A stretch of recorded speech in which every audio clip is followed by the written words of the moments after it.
کھانا کھانے کا ان کا اصول کیا تھا؟ ان کو کھانا کھاتے دیکھ کے کوئی یہ کہہ سکتا تھا کہ ان کے پاس ٹائم بہت ہے، کھانا کھانے کا بہت ٹائم، اور ایک طرف یہ کہتے ہیں میرے پاس ٹائم نہیں۔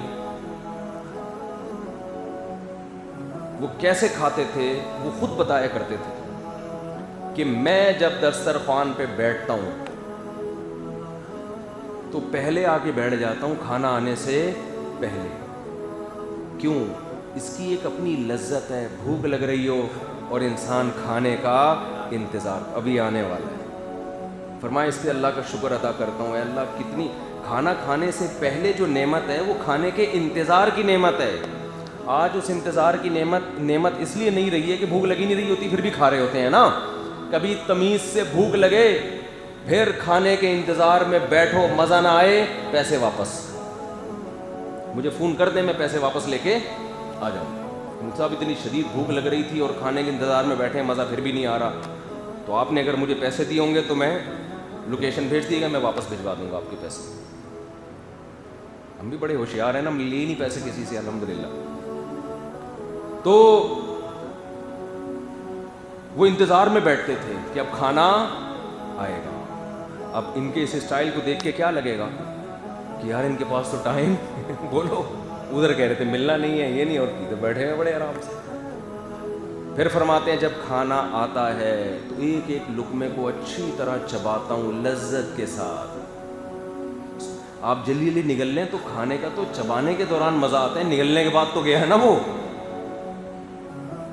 بریانی مسالے والی خوشبودار، دیکھ کر ڈھکن ہٹا ڈڑنگ کی آواز آتی ہے نا، وہ دیکھ کے ڈھکن کی اپنا مزہ ہے بھائی۔ حلیم کی دیگوں میں جو ٹن ٹناٹن کر رہا ہوتا ہے نا، ارے جب بھوک لگے اور حلیم کھانے کسی ہوٹل میں جاؤ اور وہ ڈڑنگ کر کے دیگ کو ہٹاتا ہے اور ڈڑنگ کر کے آواز آتی ہے اور وہ ٹنگ کر کے، وہ بھی بڑے مزے لے رہا ہوتا ہے کمبخت۔ جب یوں کر کے نکالتا ہے نا پلیٹ میں، یوں کر کے ڈالتا ہے اوپر سے، پھر ٹن ٹن ایک اس چمچ سے نا دیگ کو مارتا ہے، وہ صرف دل جلانے کے لیے مار رہا ہوتا ہے کہ دیکھو کیسے مزے میں ہوں میں، اس کا اپنا مزہ ہے۔ بریانی، بیف بریانی ہو، رواج اس میں ڈلا ہوا ہو، خوب مسالے والی ہو، گرم گرم جب دیگ سے اتر کے آئے اور ڈھکن کھلے بھوکوں کے سامنے، پیٹ بھرے مو کو مزہ ابھی بھی میرے بیان کا مزہ اس کو آ رہا ہوگا جس کو بھوک لگ رہی ہے۔ جس کے پیٹ بھرے ہوئے ان کو ان باتوں میں بالکل بھی مزہ نہیں آ رہا ہو، بھوک لگی بھی ان باتوں کا مزہ ہے۔ میں تو آبزرو کرتا ہوں لوگوں کو، اگر آپ کھانے پینے کی باتیں کرو نا، 10 آدمی بیٹھے ہوئے ہیں تو جو زیادہ دلچسپی لے رہا ہوں، ہاں یار فش کا اپنا مزہ ہے، یوں کر کے فش پکا کے کھاؤ اپنا مزہ ہے، آپ تحقیق کرو گے وہ کھانا نہیں کھا کے آیا ہوگا، حقیقت ہے۔ اور جن کو مزہ نہیں آ رہا ہوگا یار بورنگ بات ہو رہی ہے کچھ اور کرو، وہ پیٹ بھرے ہوئے ہوں گے، یہ انسان کی فطرت ہے۔ تو میرے بیان میں ابھی ان لوگوں کو مزہ آ رہا ہوگا جن کے پیٹ خالی ہیں۔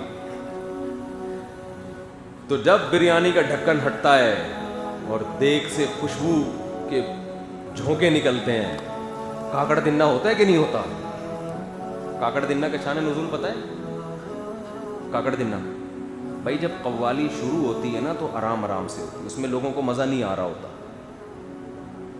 پھر جب وہ جوش میں آتا نا کاکڑ دنہ کر کر شروع کر دیتے ہیں وہ، تو یہ ہوتا ہے جب قوالوں کو مزہ آنا شروع ہوتا ہے، کاکڑ دنہ۔ اس کو ہم لوگ پھر ہم نے بچپن میں ایک اصطلاح بنائی تھی، یار کاکڑ دنہ ہو گیا آج تو، میں قوالیاں نہیں سنتا اور سننے کو جائز بھی نہیں سمجھتا، کاکڑ دنہ۔ وہ سمر ٹی وی پہ میں نے انٹرویو دیا نا کہ میں قوالی نہ سنتا ہوں، تو انہوں نے کہا گانے یاد ہیں، میں نے کہا پرانے یاد ہیں۔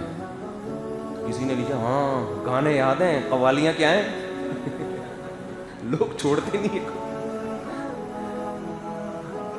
تو گانے تو W11 میں جو بھی سفر کرے گا اسے خود بخود یاد ہو جائیں گے۔ W11 ایسی چیز ہے جو سب کچھ یاد کرا دیتی ہے۔ خیر، تو ہمارے حضرت کیا کرتے تھے، کھانا بھی بہت اطمینان سے چبا چبا کے، ہر نوالے پہ اللہ کی رحمت کو سوتے، اللہ تو نے ہمیں کتنی لذتوں میں رکھا۔ آرام سے کھا کے جب نگلتے تھے، فارغ ہوتے، سوچ کے یہ دعا پڑھتے تھے، جلدی میں نہیں۔ ہم تو پڑھتے ہیں الحمدللہ الذی اطعمنا وسقانا وجعلنا مسلمین، ایسے پڑھ رہے ہوتے ہیں نا اکثر لوگ۔ حضرت پڑھتے تھے الحمدللہ الذی، تمام تعریفیں اس اللہ کے۔ بھوک کے بعد کھانے میں کتنا سکون ملتا ہے، کھانے کے بعد کیسی راحت آتی ہے۔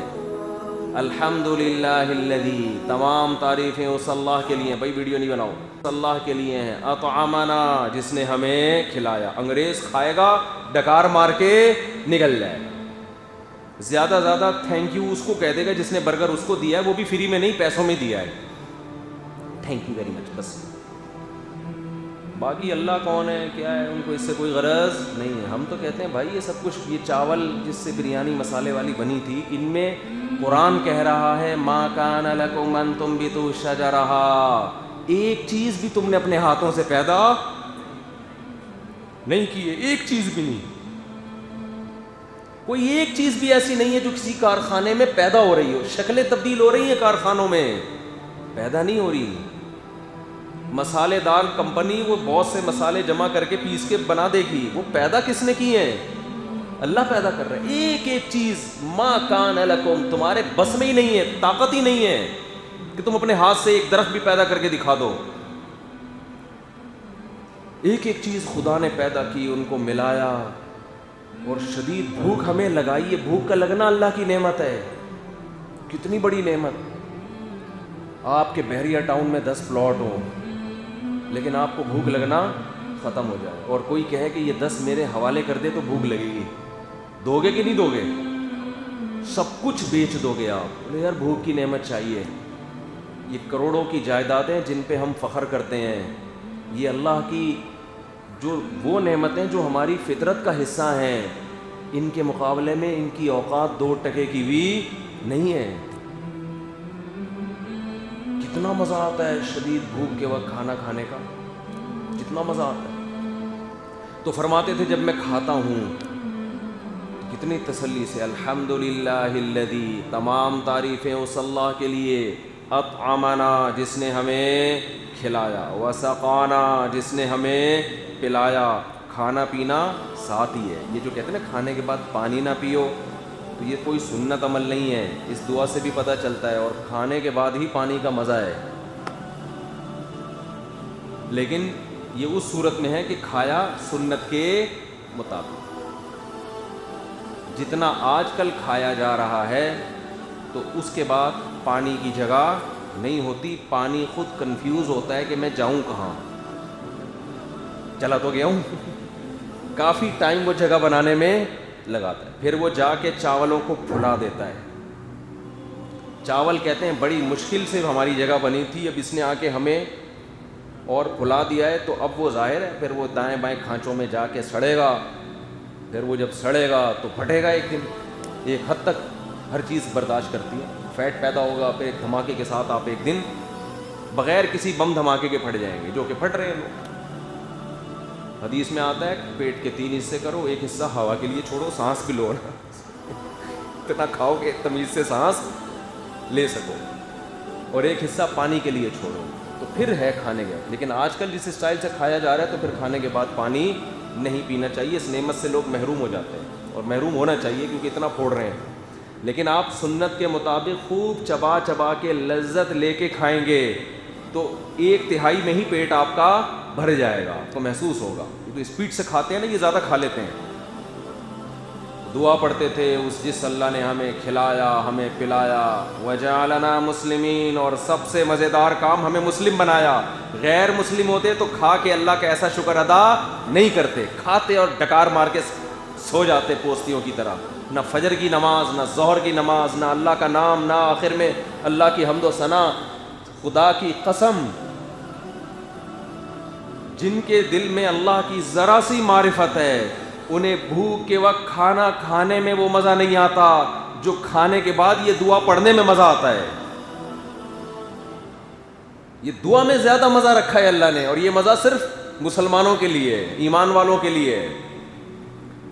جو غیرت مند ہوتا ہے نا، اس کو شکر ادا کرنے کا مزہ کھانے سے زیادہ آتا ہے، اور اسے پتہ ہے کہ یہ نعمتیں ملیں اور شکر کی توفیق نہ ملے، اس سے بہتر ہے کہ یہ نعمتیں نہ ملتی۔ غیرت مند آدمی کے لیے غیرت سے بڑا دنیا میں کوئی مسئلہ بولو نہیں ہوتا۔ مسلمان کو اس سے بھی زیادہ خوشی ہو رہی ہے کہ اللہ کھلا کے، تو نے ہمیں کھلایا اور ہمیں یہ توفیق دی کہ اس کھانے کی نسبت کس کی طرف کر رہے ہیں؟ حقیقی خدا کی طرف جس نے واقعی ہمیں کھلایا ہے, اور اس کا زبان سے شکر ادا کر رہے ہیں. کیسی بلاغت ہے اس دعا میں جو نبی نے سکھائی ہے. بھائی نبی یہ بھی سکھا سکتے تھے کہ کھانے کے بعد یہ دعا مانگو اس اللہ کی تعریف ہے جس نے ہمیں کھلایا اور پلایا, بس ختم, نہ کھلا دیا پلا دیا, شکر ہے اس اللہ کا, بات کیا ہو گئی, ختم. لیکن نبی کی بلاغت, تمام تعریفیں اس اللہ کے لیے جس نے کھلایا پلایا اور ہمیں مسلم بنایا. اس لیے کہ اصل شکر تو یہ کہ ہمیں زبان سے مسلم بنا کے کھانے کے بعد دعا کی توفیق دے رہا ہے, وہ اصل مزہ تو اس میں ہے. کیونکہ غیر مسلم بھی ہو سکتا ہے گاڈ کا شکر ادا کر دے, وہ اللہ کے ساتھ شریک کرتا ہے, کوئی کروڑوں خداؤں کا ہندو کہے گا اس بھگوان نے کھلایا ہمیں, عیسائی کہیں گے عیسیٰ ابن مریم بھی کھلاتے ہیں, ملحد کہے گا کوئی نہیں کھلاتا, یہ تو نیچر کا حصہ ہے, کھاؤ پیو موج مستی کرو.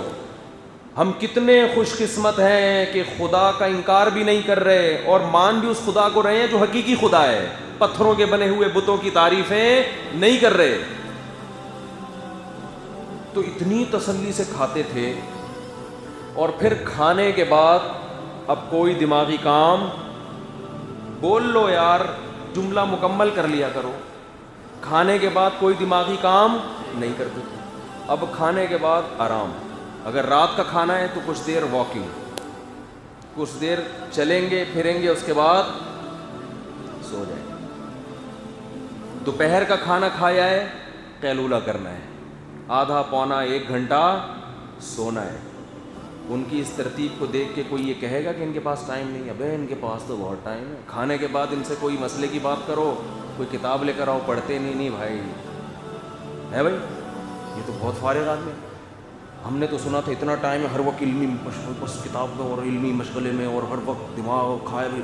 لوگ کھا رہے ہوتے ہیں نا امتحان کے دنوں میں, دیکھا ہم نے بچوں کو کھا رہے ہیں اور کتاب پھرے بنانے, حالانکہ کوئی اپنی عقل سے بھی نہیں, پھروں کی تیاری ہو رہی ہے, یہاں سے یہاں تک کٹنگ کرنی ہے, کھا بھی رہے ہیں کٹنگ بھی کرنی ہے. ہمارے ایک ریلیٹیو نے بتایا کہ ہمارے بچے یونیورسٹی میں دیر ہو رہی ہوتی ہے, صبح ناشتہ کیے بغیر گھر سے باہر بھاگتے ہیں بس, اور جب ہم ماں باپ تو بیچارے فکر کرتے ہیں کھا لو, تو ایسے کھایا, آدھی ڈبل روٹی کھائی, آدھی جیب میں ڈالی, نکل لیا. میں نے کہا مریں گے یہ ایک دن. ڈپریشن, اور وہ تو ان کی وہ کسی کو کسی کو پتہ تو نہیں کس کی بات کر رہا ہوں. تو انہوں نے جو بچہ بتایا نا ویسے ہی گول تھا, وہ کسی کو نہیں پتہ چلے گا, کوئی غیبت نہیں ہے اس میں. میں نے کہا یہ تو ویسے ہی تھوڑے دنوں میں پھٹنے والا ہے. کھا رانی ہے لیکن ماشاءاللہ لمبائی اور چوڑائی برابر ہو چکی تھی. ٹینشن اور یہ جو لائف اسٹائل ہے نا, یہ بھی انسان کو موٹا کر دیتا ہے. صرف کھانے سے ہی موٹے نہیں ہوتے, سمجھ رہے ہو. جب یہ لائف اسٹائل ہوتا ہے نا تو فیٹ بڑھنا, جب صحت نہیں ہوگی تو فیٹ بڑھے گا باڈی. تو اب کھانے کے بعد کوئی دماغی کام نہیں, بس آرام سے بیٹھے ہیں, کوئی کال سن لی, کسی سے بات کر لی, بڑے سکون سے اطمینان سے کیا کی ہے,